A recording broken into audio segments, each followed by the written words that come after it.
नाज़रीन, रमज़ान पाक जे हिन भलारे महीने में असां रमज़ान स्पेशल ट्रांसमिशन जो आगाज़ कयो आहे।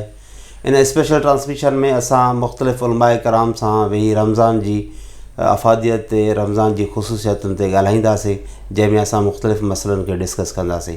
अॼु असां पंहिंजे प्रोग्राम में अलामा मुफ़्ती मौलवी ग़ुलाम रसूल सुमरो साहिब खे दावत ॾिनी आहे। मौलवी साहिब खां अॼु असां रमज़ान जो हिकिड़ो तारुफ़ रमज़ान जे हवाले सां असां गुफ़्तगू था कयूं। साईं अस्सलाम वालेकुम। वालेकुम अस्सलाम। तव्हांखे रमज़ान ट्रांसमिशन में भली कार था चऊं। मौलवी साहिब, असांखे तव्हां रमज़ान शरीफ़ जी आमद थी आहे, चंड बीठो आहे माशाअल्लाह, त रमज़ान जे महीने जी अफ़ादियत, उनजो शान छा आहे? औज़ु बिल्लाहि मिनश शैतानिर रजीम, बिस्मिल्लाहिर रहमानिर रहीम। शहरु रमज़ानिल्लज़ी उन्ज़िला फ़ीहिल क़ुरआन, सदक़ल्लाहुल अज़ीम।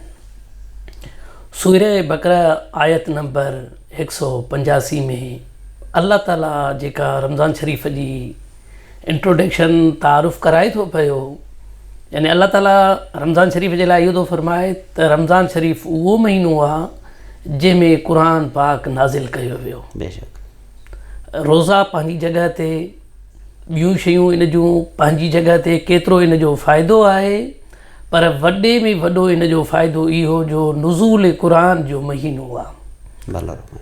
ऐं क़ुरान छा आहे? उहो अल्लाह जो कलाम आहे ऐं क़ुरान हर मसइले जो हल आहे, यानी हर इंसान जे हिदायत जो जेको किताबु आहे, त उन जो नुज़ूल बि जॾहिं रमज़ान शरीफ़ जे महीने में थिए थो पियो त रमज़ान जी केतिरी फ़ज़ीलत ऐं इफ़ादियत आहे।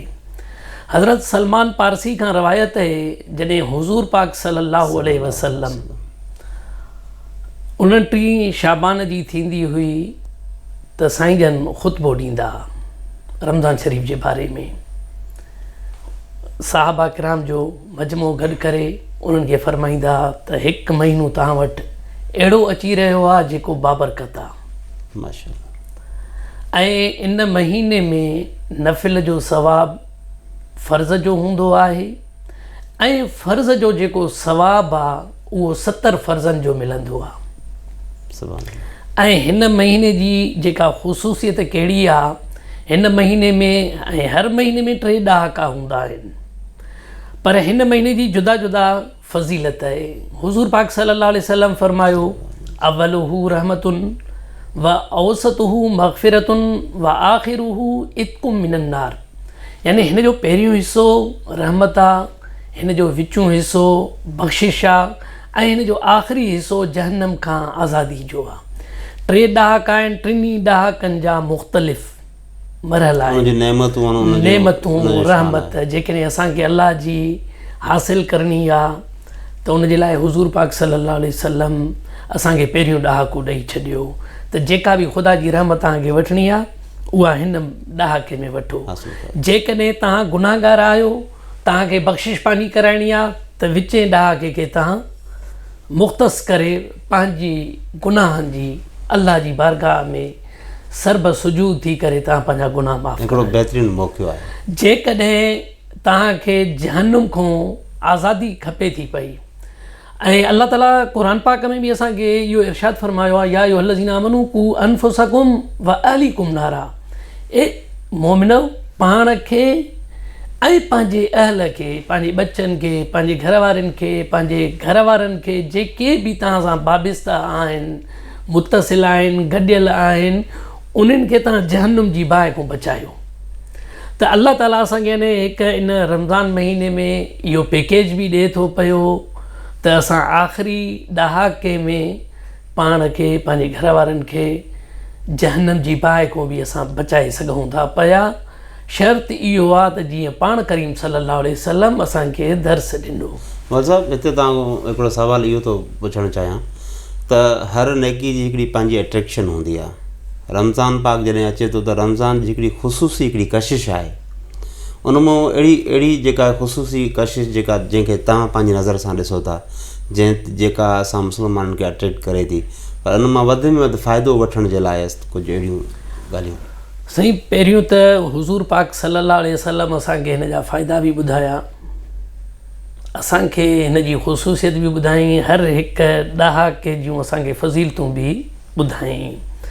ऐं ॿियो वॾे में वॾो जेको हिन जो फ़ाइदो आहे, असां रमज़ान शरीफ़ में जेको असां रोज़ो रखंदा आहियूं, हाणे रोज़े रखण सां छा हूंदो आहे, सिर्फ़ु इस्लाम असांजो जेको मज़हब आहे पंहिंजी ज़ात जे लाइ न आहे। हिन मज़हब जी एतिरी वुसअत आहे, एतिरी कुशादगी आहे जो असां ॿियनि जे लाइ इस्तेमालु थियूं।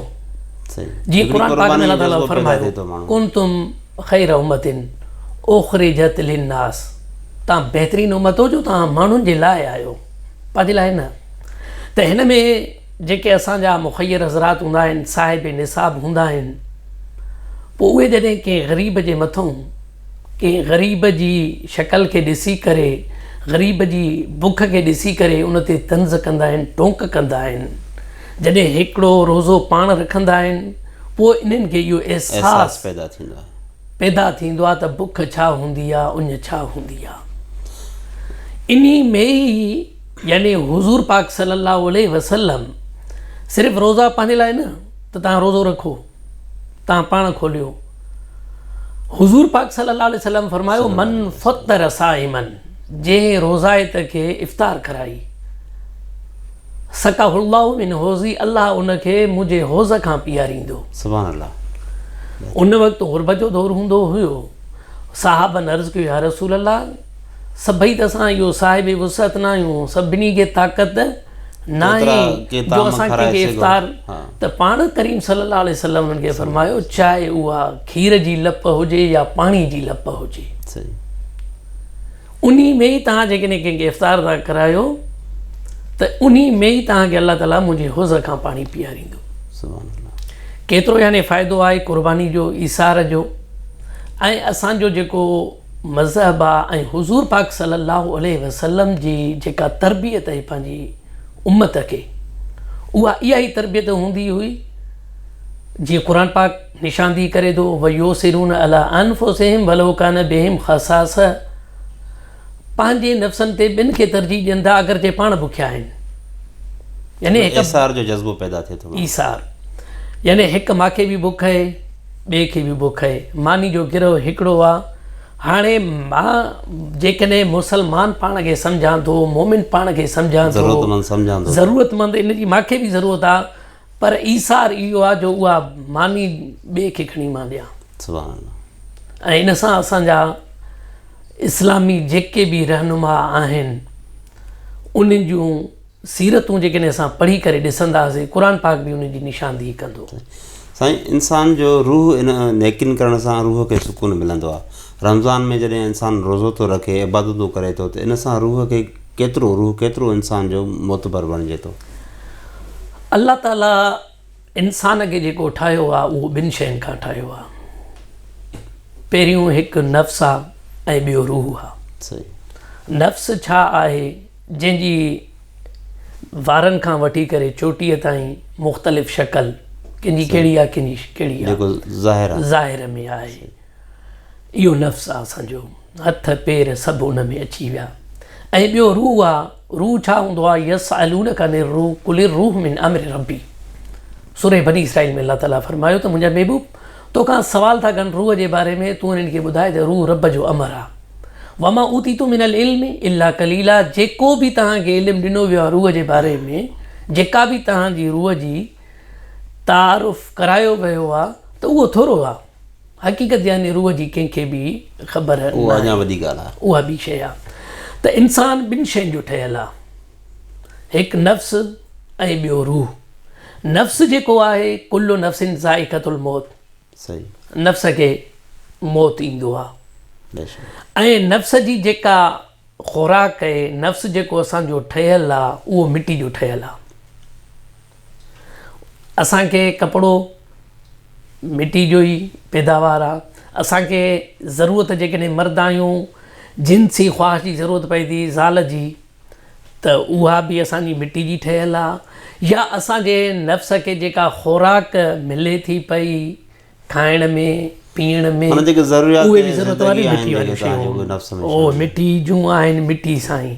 ॿियो असांजो जेको इनखे फ़नाइयत बि ईंदी आहे, पर हिकिड़ो जेको रूह हूंदो आहे उहो रूह असांजो इन सां राज़ी कोन थींदो आहे। रोज़े रखण सां असांजी मां रूहानी तव्हांखे हिकिड़ो अर्ज़ु कयां पियो त जॾहिं असां ख़ुराक खाईंदा आहियूं त असांजो नफ़्स ताक़तवर थी वेंदो आहे ऐं असांजो रूह कमज़ोर थी वेंदो आहे। सही। ऐं रूह जी जेका ख़ुराक आहे उहा आहे बुख।